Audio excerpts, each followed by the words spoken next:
Kita berbicara tentang perubahan das daerah aliran sungai dan risiko abrasi di kawasan pesisir. Das mempengaruhi pesisir. Abrasi adalah proses mundurnya garis pantai akibat erosi oleh gelombang, arus, pasang surut, dan juga oleh kenaikan muka air laut, oleh dinamika pesisir. Namun dalam banyak kasus, abrasi tidak hanya dipicu oleh proses laut itu sendiri, tapi juga justru berkurangnya suplai sedimen dari daratan. Lihat bukunya Arnold, Introduction for Coastal Processes and Geomorphology. Dijelaskan bahwa stabilitas garis pantai sangat bergantung pada keseimbangan antara sedimen in dan sedimen yang out atau yang sedimen yang hilang. Jika suplai sedimen dari sungai ini menurun, sementara energi gelombang, energi arus, energi pasut tetap atau bahkan meningkat, maka garis pantai cenderung mengalami erosi. Demikian pula sebaliknya. Penelitian kami menunjukkan bahwa perubahan garis pantai di beberapa wilayah pesisir Jawa dipengaruhi oleh kombinasi faktor termasuk perubahan penggunaan lahan. Paling utama itu penggunaan lahan. Pembangunan wilayah pesisir, tata ruang, serta dinamika hidrologi dan sistem das. Data dari Badan Informasi Geospasial dari BIG juga menunjukkan bahwa di beberapa segmen pantai utara Jawa, garis pantai mundur hingga puluhan atau ada yang ratusan meter dalam beberapa dekade terakhir. Nah, perubahan ini tidak hanya berdampak pada ekosistem pesisir, tetapi juga pada permukiman, tambak, dan juga infrastruktur masyarakat. Salah satu contoh yang cukup dikenal adalah misalnya wilayah pesisir Demak, Jawa Tengah, Kecamatan Sayung yang sangat dinamis. Beberapa desa mengalami abrasi, hilang, tambak hilang, permukiman hilang, masyarakat terus berpindah, desanya bahkan hilang. Nah, fenomena ini menunjukkan bahwa kerentanan pesisir seringkali merupakan hasil interaksi antara proses daratan dan proses laut. Ketika suplai sedimen dari sungai berubah atau ekosistem pelindung seperti mangrove berkurang, pantai menjadi lebih rentan terhadap energi gelombang, energi arus oleh energi pasut.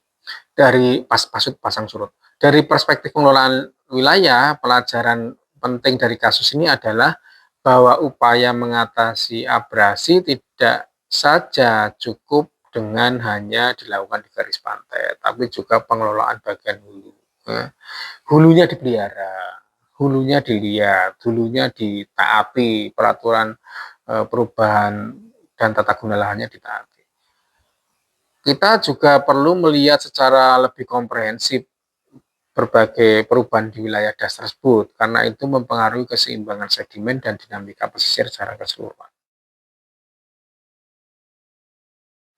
Coastal vulnerability akibat aktivitas di hulu daerah aliran sungai. Oh, ada kaitannya kerawanan kerentanan pesisir dan hulu das. Ketika kita membahas kerentanan pesisir, penting untuk menekankan bahwa banyak risiko yang muncul di wilayah pantai sebenarnya bermula dari hulu das. Aktivitas konversi hutan, pertanian intensif, urbanisasi, pembangunan bendungan, mengubah aliran air, dan lain sebagainya itu akan mempengaruhi sedimentasi dan nutrisi yang masuk ke pesisir. Akibatnya pesisir menjadi lebih rentan terhadap banjir, terhadap erosi, terhadap pendangkalan muara, terhadap penurunan kualitas air. Saya pernah menulis pemodelan dampak perubahan das di Pantura Jawa. Itu menunjukkan bahwa 60-70% abrasi di pantai Jawa berkaitan dengan pengurangan suplai sedimen akibat perubahan tata guna lahan di wilayah ini, baik surplus maupun minus. Nah, fenomena serupa dapat juga diamati di berbagai tempat. Misalnya, lagi-lagi kalau kasus yang paling mudah dilihat dan dipelajari adalah Demak, yang terkenal dengan kasus coastal retreat. Studi Marfai and King, paper Marfai and King itu menyebutkan ada 200 hektar lahan pesisir hilang dalam kurun waktu misalnya 95 sampai 2005. Akibat kombinasi abrasi, naiknya muka air laut, dan pengurangan suplai sedimen dari hulu. Wilayah ini menjadikan contoh nyata bagaimana perubahan das berimplikasi langsung pada kehidupan masyarakat pesisir, termasuk hilangnya tambak dan permukiman. Penelitian yang lain oleh Afdal menunjukkan bahwa sedimentasi tinggi di muara sungai dan polusi dari air sungai itu bisa mengubah morfologi pesisir dan kualitas air. Konsentrasi nutrisi dan logam berat yang meningkat di wilayah hulu juga memicu eutrofikasi dan menurunnya produktivitas di bagian pesisir. Contoh misalnya dari data Badan Pengelolaan Lingkungan Hidup DKI mencatat bahwa 15-20% area pesisir Teluk Jakarta mengalami penurunan kualitas ekosistem akibat meningkatnya limpasan polutan dari sungai. Nah, pelajaran pentingnya adalah bahwa kebijakan pengelolaan pesisir tidak boleh hanya berfokus di pesisir ANSI, di garis pantai saja, karena itu seringkali gagal kalau tidak ada koordinasi dengan konteks pengelolaan das bagian hulu. Untuk mengurangi kerentanan pesisir, intervensi hulu seperti rehabilitasi hutan, reboisasi, pengelolaan limbah, pengaturan tata guna lahan, pengetatan tata ruang itu sangat krusial. Dengan demikian, studi tentang kerentanan pesisir selalu mencakup analisis aliran material dan dampak manusia di seluruh das, bukan hanya di wilayah pantainya. Pendekatan ini disebut dengan Integrated Coastal Zone Management. Itu kerangka Integrated Coastal Zone Management (ICZM) dan bagaimana penerapannya di Indonesia. Menghadapi kompleksitas hubungan antara das dan pesisir, pendekatan pengelolaan terpadu menjadi penting. Nah, konsep Integrated Coastal Zone Management ini muncul sebagai kerangka yang menghubungkan pengelolaan daratan, sungai, dan wilayah pesisir secara simultan. ICZM menekankan koordinasi lintas sektor, partisipasi masyarakat dalam berbagai pengelolaan berbasis ekosistem untuk mengurangi risiko, mengurangi kerusakan pesisir, dan meningkatkan kesejahteraan masyarakat in the end. Kalau menurut Chin Chin Sain,